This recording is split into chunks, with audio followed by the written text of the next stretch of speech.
반갑습니다. 오늘 말씀을 나누게 되어서 참으로 기쁩니다.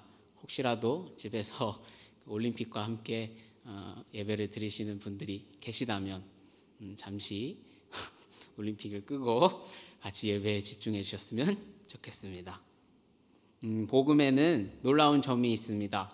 복음은 결코 구원받을 수 없는 우리를 구원케 하는 힘이 있습니다.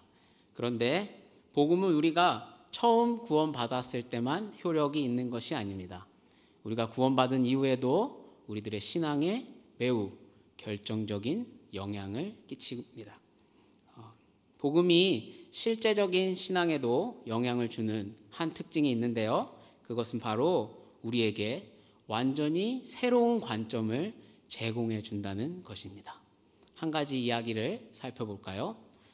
바울의 이야기를 들 수 있겠습니다. 빌립보서에서 바울은 감옥에 갇혔습니다. 그리고 죽음을 기다리고 있는 것 같았습니다. 그저 인간적인 관점으로 이 상황을 바라본다면 내가 이제 실패했구나. 하나님 나라가 멋지게 일어서는 줄 알았더니 하나님 나라가 이대로 실패하는구나. 이렇게 생각했을 것입니다. 제가 바울이었다면 저는 그렇게 생각했을 것 같습니다. 이 상황을 하나님의 실패로 인식하고 낙심에 빠졌을 것입니다.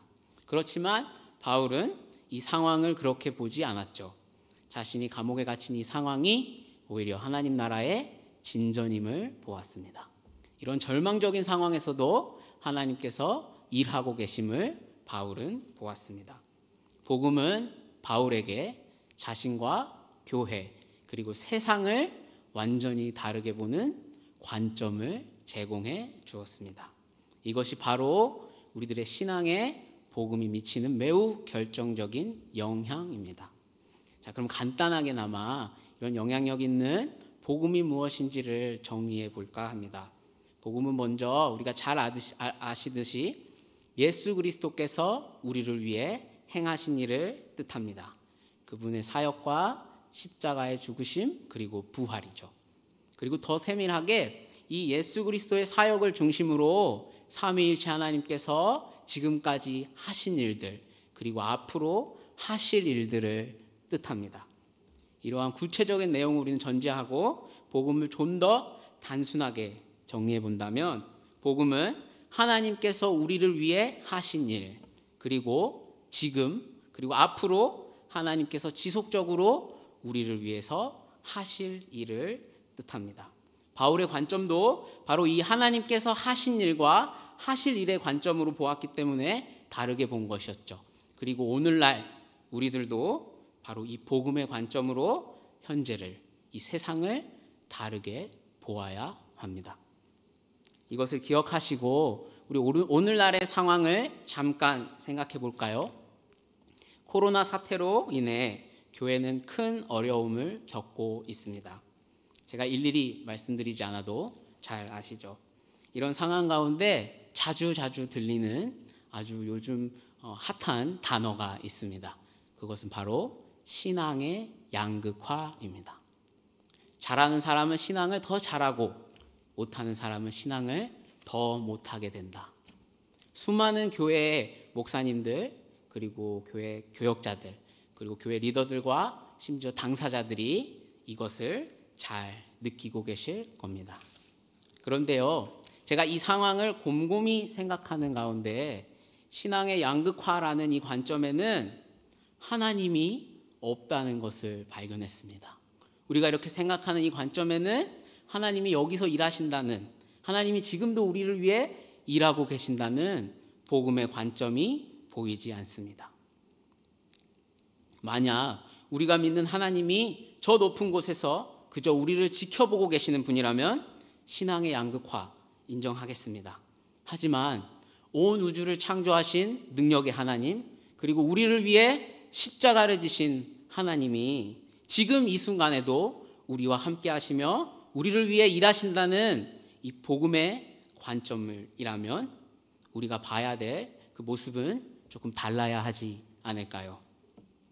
오늘 제가 나눌 말씀이 완전히 복음적이다, 이것이 맞다라고 생각하고 준비한 것은 아닙니다. 그저 하나님의 일하심을 묵상하면서 그것을 중심으로 우리들의 모습 또 지금의 상황을 보려고 노력했습니다. 아무쪼록 오늘 하나님께서 우리에게 말씀하여 주시고 우리의 신앙이 좀 더 하나님 앞에서 올바르게 서게 되기를 간절히 소망하고 기도합니다. 이제 본격적으로 말씀을 볼 텐데요. 오늘 말씀을 이해하기 위해서는 요한복음 전체의 흐름을 생각해 보아야 합니다. 오늘 말씀은 19절에서 27절까지 읽었지만 사실 18장 전체의 큰 이야기를 두고 오늘 말씀을 준비했거든요. 요한복음 20장 31절, 요한복음의 목적이 이렇게 나와 있습니다. 내가 이 글을 쓰는 건 예수가 그리스도와 하나님의 아들이심을 믿게 하려 하는 것이다. 그리고 너희로 이것을 믿게 하여 너희로 생명을 얻게 하려 함이라. 이런 목적을 가지고 요한복음은 예수 그리스도를 세상을 구원할 유일한 하나님의 아들, 진리 그 자체, 생명 그 자체, 구원 그 자체로 소개합니다. 7가지의 기적과 7가지의 선언으로 이것을 매우 분명하게 보여주죠. 그런데 동시에 요한복음은 이 진리, 생명, 구원 그 자체이신 예수께서 한 가지 사명을 위해 오셨음을 나타냅니다. 1장부터 12장까지 자신의 정체를 알리시는 것이 주요한 이야기지만 그 사이사이에 그때 또는 영광 또는 하나님께서 하라고 하신 일 또는 하나님께서 나를 보내신 일 이러한 단어들을 넣으면서 힐끗힐끗 예수께서 한 사명을 위해 나아가고 계심을 요한은 보여주고 있습니다. 그러다가 13장부터 모든 초점이 이 사명으로 맞춰집니다. 예수께서 말씀하신 그때가 다가온 것이죠. 예수께서 이제 마지막 자신의 사명을 행하실 날이 다가온 것입니다. 여러분, 이 사명, 이 예수께서 하실 이 일이 무엇일까요? 바로 십자가를 지시는 것입니다. 예수님의 마지막 최후의 사명, 그것은 예수께서 이 땅에 오신 이후로 십자가를 지심으로 모든 구원의 은혜를 이 세상에 전해주는 것입니다. 예수께서 십자가를 지시고 부활하심으로 세상에는 온전한 하나님의 진리가 선포될 것이고 모든 인류의 죄가 대속되고 생명이신 하나님의 관계가 다시 회복될 것입니다. 바로 이 십자가의 길, 이 예수께서 하실 일이 복음입니다. 이것은 오직 예수님만이 하실 수 있는 일, 그분의 잔입니다. 어떤 인류도 이것을 감당할 수 없었기에 하나님께서 예수님을 보내신 것입니다. 꼭 기억하여야 할 사실입니다. 바로 요한복음에서 지금 예수님께서는 자신만이 하실 수 있는 일, 그리고 자신만이 해야 하는 일을 향해 나아가고 계신다는 사실을 꼭 기억하십시오. 자, 오늘 읽은 말씀 18장의 배경이 바로 이것입니다. 예수님께서는 자신만이 할 수 있고 자신만이 해야 하는 그 십자가의 사명을 향해 나아가고 계십니다. 그런데 이 배경 속에서 요한은 한 인물을 등장시킵니다. 그게 바로 베드로입니다. 베드로는 아주 훌륭하고 뛰어난, 어떻게 보면 위대하다고 볼 수 있는 신앙입니다. 그는 예수님을 따라서 수많은 병자들을 치유했습니다. 그리고 예수님이 전한 그 하나님의 나라를 수많은 이들에게 전했지요. 그리고 무엇보다 그가 보여준 결단, 예수님, 주님께서 가신 그곳까지 내가 갈 것입니다 라는 그 가슴 웅장해지는 그의 결단은 그의 신앙을 더욱 위대하게 합니다. 그리고 18장, 오늘 베드로의 모습은 그의 이 위대한 신앙을 더욱 부각시켜주고 있습니다. 베드로는 말만, 입만 살아있는 신앙인이 아닙니다. 정말로 예수님께서만이 갈 수 있는 그 길을 베드로는 가고 있습니다. 이제 어둠이 빛을 삼키는 그때, 십자가의 죽음이 드리워지는 그 깊은 곳까지 베드로는 예수님을 따라 가고 있습니다. 자, 그런데 그것이 문제였습니다. 베드로는 곧 실패합니다. 그는 위대하게 선 줄로 생각했지만 넘어져 있었습니다. 아까 말씀드렸던 내용을 기억해 볼까요?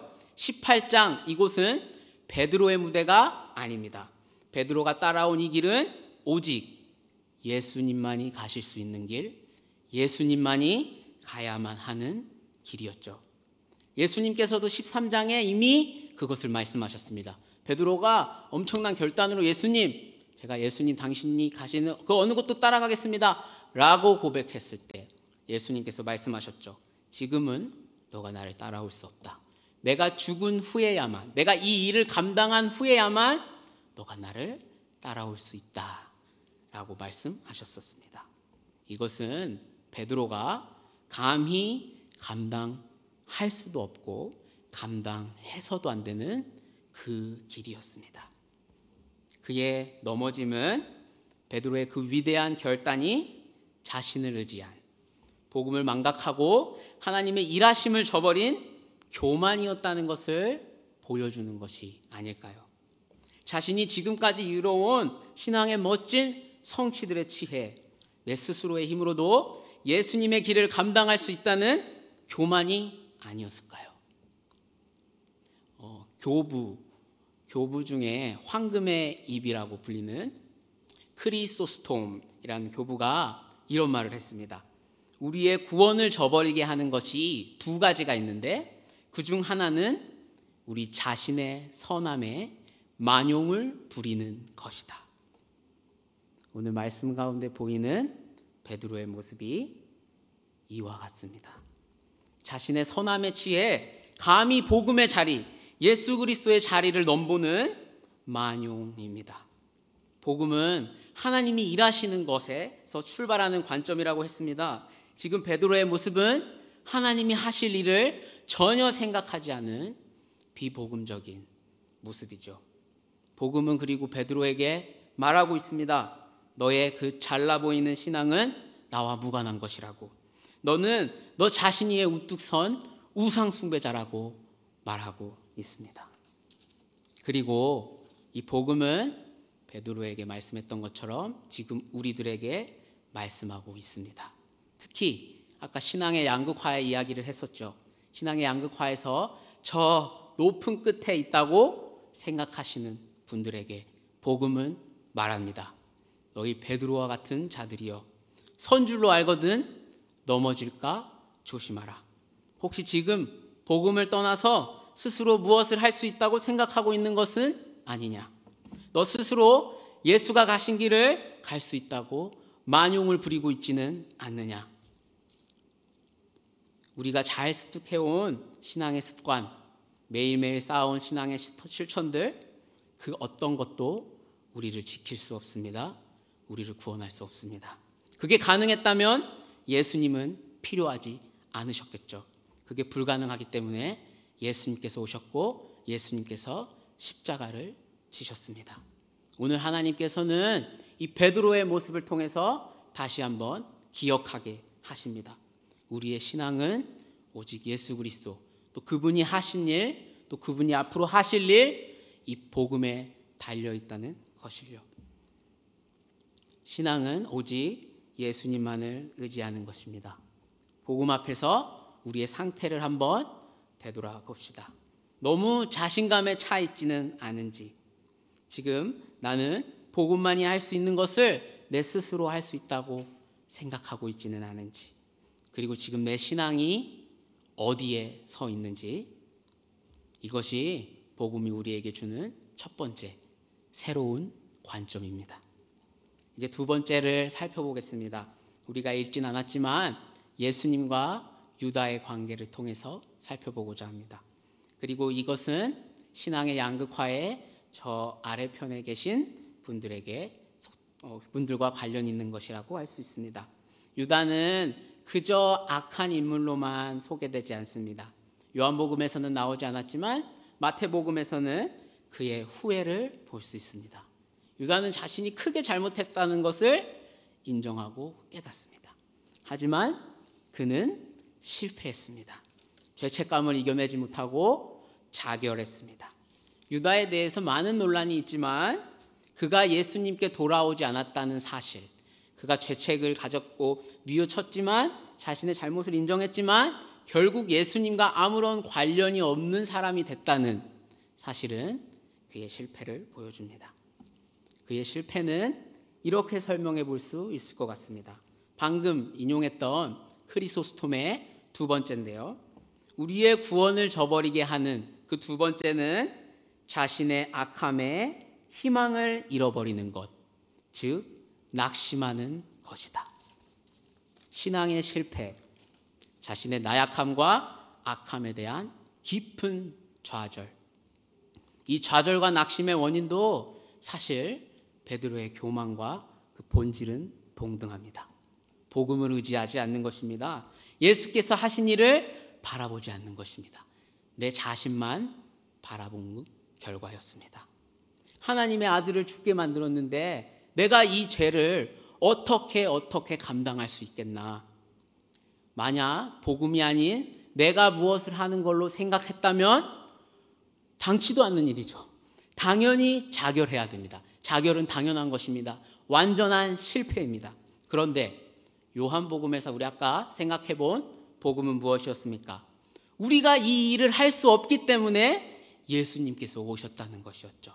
용서와 구원, 모든 죄를 극복하고 다시 하나님과 완전한 관계를 회복하는 것, 이것은 그 어떤 인류도 감당할 수 없었기 때문에, 그리고 그 어떤 인류도 할 수 없는 일이었기 때문에 예수님께서 오신 것이었습니다. 이것을 위해 예수님께서 그 끔찍한 십자가의 지심을 감당하신 것이었죠.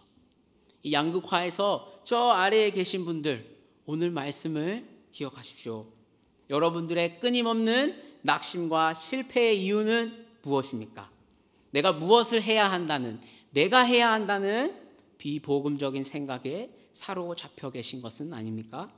예수님과 전혀 무관한 생각, 대속과 구원이 자신의 책임이라는 유다의 모습은 아니십니까? 그런 생각을 떨쳐버리십시오.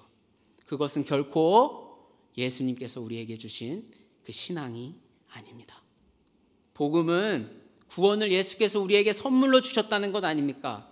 그가 오셔서 십자가의 죽음을 감당하셨고 그가 부활하셔서 모든 구원을 우리에게 허락하셨다는 그 사실, 그것이 복음이고 또 이 예수님께서 지금도 우리를 위해 일하고 계신다는 이 사실, 이것이 복음인데, 아까 우리가 유다에서 살펴본 낙심에 빠지는 것은 어쩌면 이 예수님의 위대한 대속의 은혜를 저버리는 행위, 하나님이 지금도 일하신다는 복음을 불신하는 행위일 수도 있을 것 같습니다. 여러분들 절대로 낙심하지 마십시오. 여러분들의 악함 앞에는 너무나도 분명하고 확실한 소망이 있습니다. 유다의 길로 막 가지 마시고 이 소망이신 예수님께로 돌아오십시오.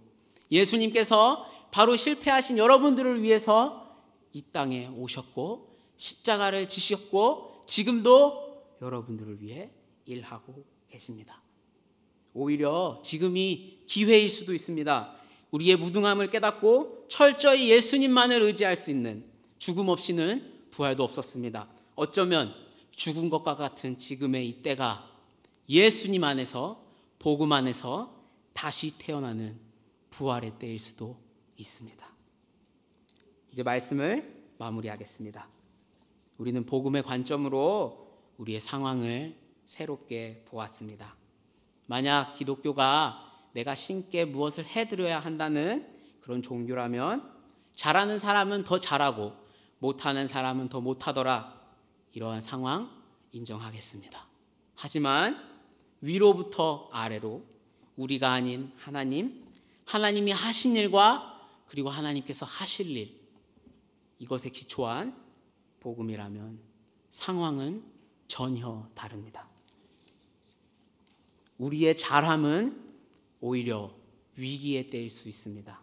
베드로처럼 선함에 대한 과한 자신감으로 이렇게 어려운 상황에서도 내가 꿋꿋이 신앙을 지키고 있다는 이 자신감으로 인해 복음의 자리를 차지하고 있는 우상숭배의 위험, 복음을 또 예수님이 하신 일을 부정하는 그 위험이 도사리고 있습니다. 복음은 경고합니다. 위대하게 선 줄로 생각한 여러분들, 넘어질까 조심하십시오. 우리의 못함에는 질책과 함께 소망을 전달했습니다. 왜 복음을 보지 않느냐고. 예수님께서 너희를 행하신 이 위대한 일을 있는데 왜 자꾸 너희 자신만 바라보느냐고 우리를 일깨우는 질책이 있었습니다. 그리고 동시에 소망이 전해졌습니다. 우리의 연약함, 우리의 악함 앞에는 너무나도 분명한 소망이 있다는 사실이었습니다. 실패자, 연약하고 악한 너희를 위해 내가 온 것이다. 내가 너희 모든 연약함과 악함을 감당하였다. 내게로 오라. 그리고 다시 일어서라. 우리가 실패하고 죽은 것 같은 이때가 오히려 복음의 가치를 더 깊이 새기고 예수님 안에서 새롭게 태어나는 부활의 때이라는 소망을 보았습니다.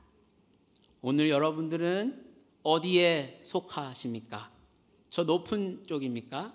아니면 낮은 쪽입니까? 베드로이십니까? 유다이십니까? 사실 그 어떤 사람도 복음 앞에, 복음 위에 바르게 서 있는 사람은 존재하지 않습니다. 우리의 악한 습성, 하나님을 보지 않고 자꾸 내 자신만 보고 내 스스로 무엇을 하려는 자기 중심적인 성향은 우리를 계속 복음에서 밀어냅니다. 그렇기에 우리 모두는 이 양쪽 어딘가에 서 있겠죠. 진짜 바른 신앙을 한다는 것은 정말 어려운 일 같습니다. 아마 죽을 때까지 이 양쪽에서 기울어졌다가 기울어졌다가 씨름할 것입니다. 그렇지만 한 가지 분명한 것이 있습니다. 그것은 바로 복음입니다.